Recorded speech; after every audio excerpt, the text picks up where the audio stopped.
Yan, magandang umaga sa inyong lahat, makankan. Bali, pasensya na kayo. Bali, yung huli pala natin, hindi ko na nabidyoan, hindi ko na napakita pagtimbang. Bali, tayo kagabi na 3.2 kilos. Yun lang yung nakayanan natin. Doon lang sa harap ng dito lang sa harap ng barangay namin. Yun lang huli natin. Bali, yung iba kasi hindi ko na bidyoan. Malabo kasi yung spot natin.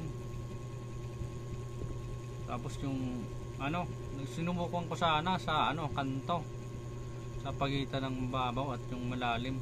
Kaso sobrang labo ng sobrang labo sa ilalim, sa pinakailalim, yung sa mismong lupa.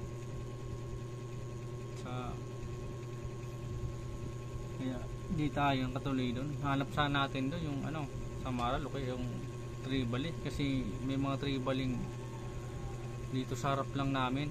May mga tribaling kinakain yung mga sap-sap. Kaso wala tayong nakita, sobrang labo. Kaya sa mababaw na lang tayo namana. Mutit nakadali pa rin tayo ng ay talagbago, kaya yung danggit mutit nakahuli pa rin tayo.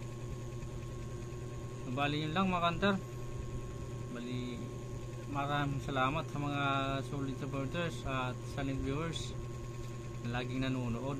Ayun, maraming salamat sa inyong lahat, at lalong lalo na po sa mga hindi nag-i-skip ng ads. Maraming salamat sa inyong lahat. So bali, kung bago ka lang sa aming channel, paki-like and subscribe na rin po.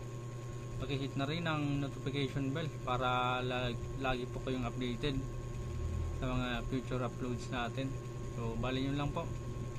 Shoutout po sa inyong lahat at ingat po kayo. God bless po.